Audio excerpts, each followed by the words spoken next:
Aozere yoma Anono wolera Iyo Aozere yoma. Shalom à tous, bonjour à tous et bienvenue dans le cadre de cette émission, de cette exhortation, le pain du ciel. Aujourd'hui, c'est avec encore une joie renouvelée et avec un plaisir indicible que je vous retrouve bien sûr autour de la parole de Dieu parce que c'est un puits d'église de parler chaque jour des merveilles de l'Éternel et parfois je ne tiens pas de patience de me retrouver en face de vous afin de parler des faveurs de la grâce de Dieu et de ce pain croustillant et de ce pain plein de vie que le Seigneur Jésus-Christ nous accorde chaque jour. Mais bien avant d'entrer dans le vif du sujet, je souhaite qu'on puisse parler de quelque chose de simple qui se passe ici actuellement en Côte d'Ivoire. Actuellement, ici au pays, il y a une recrudescence de la violence. Il y a une recrudescence des actes délictuels, des actes de vandalisme. Il y a des personnes qui sont attaquées chaque jour. Il y a des attaques au couteau. Il y a des braquages qui sont devenus aujourd'hui légion dans ce pays. Et dans cette atmosphère très fragile, je souhaite dire à quelqu'un qui m'écoute ici qu'il n'existe qu'une seule solution à la situation que vous traversez, à cette situation de sécurité précaire, à cette situation difficile que les peuples connaissent, c'est-à-dire jusqu'au terrorisme. La seule solution, c'est Jésus-Christ de Nazareth. Parce que vous prendriez des vigiles qui vont veiller sur votre sécurité, ils ont un spectre d'action qui est très limité. Vous prendriez des militaires aussi entraînés, les GIs ou les Marines que vous prenez pour vous protéger, ils auront toujours une action qui est limitée. Vous irez voir les marabouts, le plus grand sorcier, les plus grands mystiques, ils auront toujours un spectre qui est limité. La seule personne qui est capable d'assurer une sécurité à 100%, c'est le Seigneur Jésus-Christ de Nazareth que je vous conseille en tout cas de pouvoir suivre chaque jour parce que lui, il veille sur ses brebis. Il veille sur ses brebis, il veille sur ses enfants, il veille sur ceux qui sont avec lui. J'ai vu aujourd'hui des actes de vandalisme, des actes de terroristes qui ont détruit des vies. Des personnes meurent chaque jour dans des conditions qui sont vraiment difficiles à voir, à entendre et à découvrir. Et tout ça, c'est le monde. Et le Seigneur Jésus avait prévu dans la Bible qu'à la fin des temps, l'homme allait être d'une violence rare et d'une méchanceté qui est extrême. Et c'est ce que nous constatons aujourd'hui. Donc je dis à tout le monde que ce balado aujourd'hui à Abidjan, c'est devenu dangereux. Parce que les microbes sont partout, ils sévissent dans tous les endroits. Le seul qui est capable de protéger, c'est Jésus-Christ. Parce qu'il dit dans sa parole que 1000 tombent à ton côté ou 10 000 à ta droite, tu ne seras jamais atteint. Lui, il veille. Il ne sommeille ni ne dort, celui qui veille sur nous. Son nom, c'est l'Éternel des armées et il est toujours prêt à se battre. Il dit, ne craignez point car même les cheveux de vos têtes sont comptés. Car moi, l'Éternel, je veille sur vous.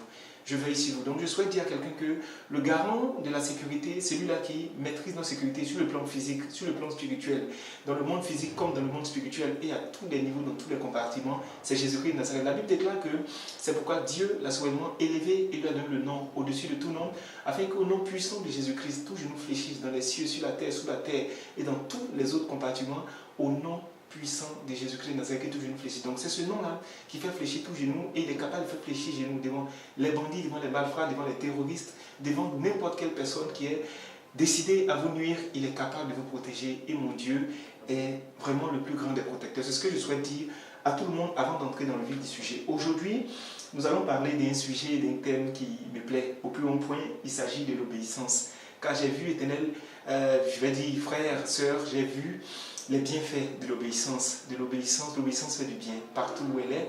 Et le thème qui va cristalliser, sinon qui va retenir notre attention ce jour, ce sera obéir, le plus grand des sacrifices. Parce que moi, je considère que l'obéissance, c'est le plus grand des sacrifices.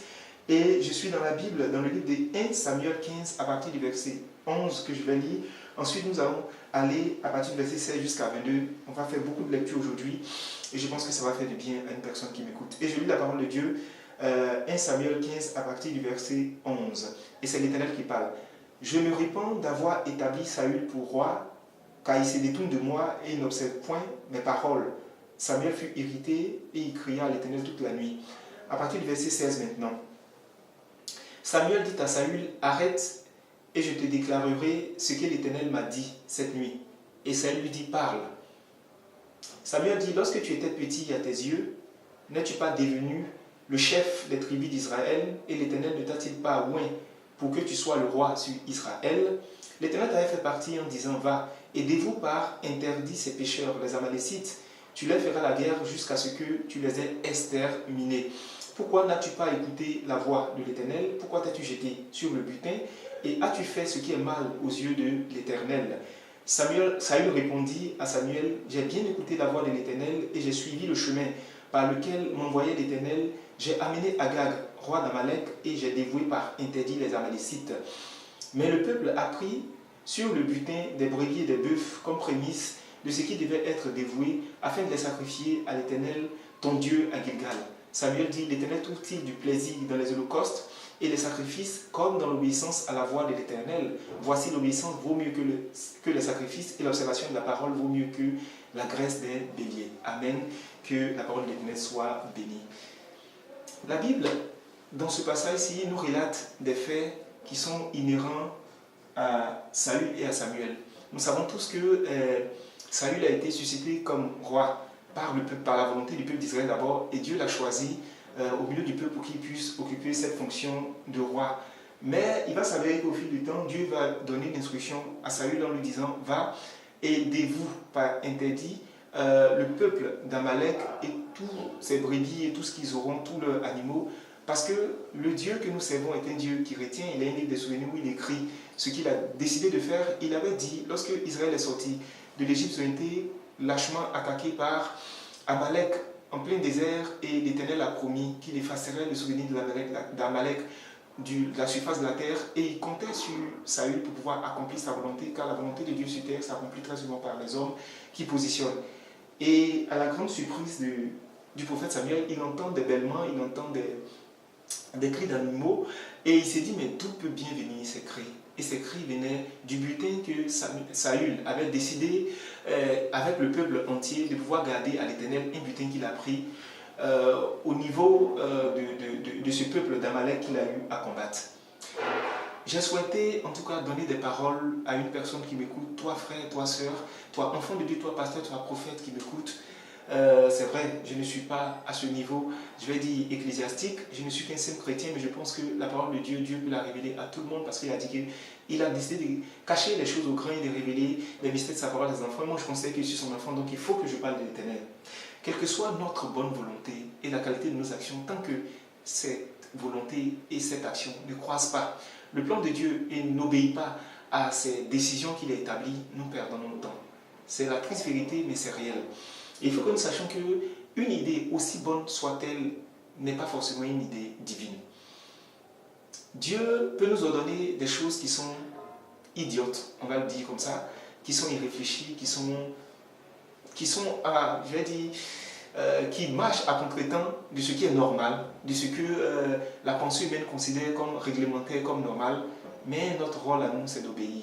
Parce que lorsqu'on sait un Dieu qui sait ce qui va venir, il est omniscient, il est omnipotent, il est partout, qui sait ce qui va venir, lorsqu'il nous donne des instructions, ce n'est pas à nous de les discuter, ce n'est pas à nous de nous imposer. Et il faut qu'on sache que la personne la plus nuisible à l'accomplissement de notre destinée sur terre, ce n'est pas le diable, c'est d'abord nous.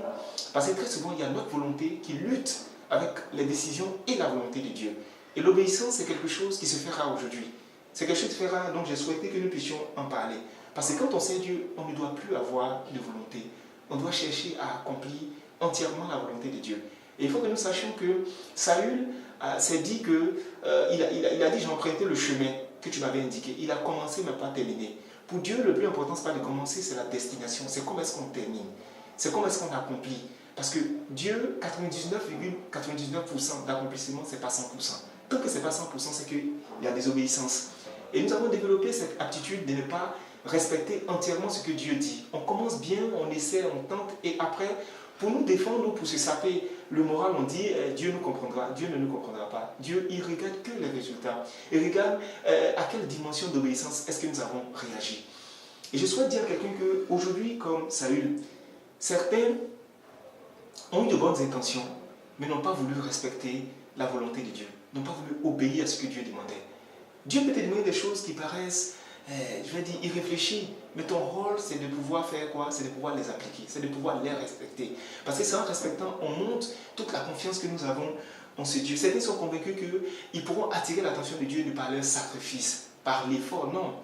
La Bible vient de nous dire tout de suite à travers ce passage que l'obéissance vaut mieux que le sacrifice. Obéir à Dieu vaut mieux que tous les sacrifices sur la terre. Et puis une chose est sûre, celui qui obéit, il a la garantie de pouvoir obtenir des résultats. Mais celui qui fait des sacrifices, ce n'est pas toujours qu'il obtiendra des résultats. Il y a des sacrifices, par exemple, qui ne sont pas validés par Dieu. J'ai vu plusieurs personnes aller faire des jeûnes, de longs jeûnes, qui n'avaient pas pour base la parole de Dieu, ni la volonté de Dieu. Et d'autres sont morts dans ce jeûne sans qu'il y ait des résultats. J'ai vu des personnes se flageller, s'auto-flageller, se mettre dans des conditions difficiles elles-mêmes. Elles pensaient qu'en faisant ceci, c'était des sacrifices qu'elles faisaient pour Dieur. Parce qu'elles se disent que l'attention de Dieu sera attirée par le sacrifice. Non, l'attention de Dieu, c'est la grâce. Quand Dieu agit dans la vie d'une personne, c'est d'abord la grâce. Or, ce que les gens ne savent pas, c'est que la grâce vient de l'obéissance. Car Dieu accorde la grâce et Dieu bénit les personnes qui lui obéissent. Il ne met pas les personnes qui sont constamment dans la compétition, dans la performance avec lui. Non. Car si on doit aller sur la base de la performance, personne ne peut servir Dieu. Car nous sommes limités, nous sommes humains. Nous sommes humains, nous avons des limites, nous avons des péchés en nous. Donc c'est Dieu qui nous accorde la grâce. Mais Dieu soutient très souvent les personnes qu'il voit en train de faire des efforts pour obéir à sa parole. Donc il faut que nous puissions aujourd'hui obéir. J'ai lu un passage de la Bible qui m'a beaucoup édifié, c'est le passage du sacrifice. Parce que l'on parle du sacrifice d'Abraham, mais Abraham n'a pas sacrifié son fils. Abraham a eu la grâce de Dieu parce qu'il a obéi. Et moi, il y a une chose qui attire mon attention, c'est que le bélier qui devait servir au sacrifice réellement était déjà positionné là-bas, en hauteur sur la montagne du sacrifice, non loin de l'autel. Et ce que Dieu voulait, c'est que Dieu voulait voir est-ce qu'il allait obéir. Donc quand il a fini d'obéir, Dieu lui a montré maintenant le sacrifice. Très souvent, lorsque nous obéissons à Dieu, le sacrifice, il y pourvoit lui-même. Il pourvoit au sacrifice parce que offrir ou bien donner, Dieu est celui qui possède la terre entière. Toutes les bénédictions et les richesses de la terre lui appartiennent. Donc lorsqu'il veut même que tu fasses un sacrifice, c'est lui qui a créé les conditions pour que tu puisses obtenir ce sacrifice. Mais d'abord, ce qu'il regarde, c'est est-ce que tu obéis. Frère, sœur, toi qui me regardes chez toi, est-ce que tu obéis à la parole de Dieu? Il y a des personnes, Dieu leur parle, Dieu leur donne des instructions. Qu'elle ne veut pas obéir, dit certainement, c'est le diable qui parle. Souvent, Dieu insiste pour leur dire, voici ce qu'il veut que tu fasses. Parle à cette personne, pose telle action, fais ceci, fais cela. Dieu, souvent, il pose des actions d'aujourd'hui parce qu'il connaît demain. Qu'est-ce que toi tu sais de demain? Pour te mettre à discuter, pour te mettre à t'opposer. Il responsabilise de façon, on va dire, évolutive, en crescendo, si il peut parler ainsi. En crescendo, ça dit, aujourd'hui, il te dit, fais telle chose. Lorsque tu obéis, il te confie des responsabilités qui sont plus grandes. Il a dit dans sa parole que celui qui est fidèle en peu de choses le sera en de grandes choses. On a constaté que des personnes ne sont pas fidèles. Elles sont désobéissantes en peu de choses et elles veulent que Dieu leur confie de grandes responsabilités. Non. Les grandes responsabilités commencent d'abord par l'obéissance des petites choses. Il faut obéir. Et je vais dire à une personne aujourd'hui que le plus grand des sacrifices, le plus important des sacrifices à faire, c'est l'obéissance. L'obéissance. Souvent, obéir à Dieu peut s'assimiler à ne rien faire. Si c'est ce qu'il veut que tu fasses, mais ne fais rien. Ne fais rien. Si aujourd'hui il te dit ne prie pas, couche-toi, repose-toi, lui seul sait pourquoi, repose-toi. Si te dit lève-toi, prie, marche, va dans tel endroit, dans tel lieu, ne te pose pas trop de questions. Ceux qui ont voulu trop se poser des questions souvent sont devenus rebelles à Dieu sans le vouloir. Il y a comme ça, dans l'histoire de Balaam et de Balak, c'était la même histoire, n'y va pas, il insistait, dois-je aller? Le Seigneur a dit va. Et quand il allait sur le chemin, il y a un ange qui était sorti à son rencontre pour pouvoir l'exterminer, pour pouvoir s'occuper de lui. Absolument. Et si vous remarquez, l'âne même qui était présent a vu l'ange qui était en face et l'âne a respecté l'ange qui était un envoi de Dieu que celui-même qui était en train de chevaucher l'animal en entendant. Donc je vais dire à une personne qu'il faut absolument que nous puissions obéir à Dieu entièrement. Les plus grandes des récompenses viennent de la grâce. Or la grâce est le résultat de l'obéissance, je l'ai dit tantôt.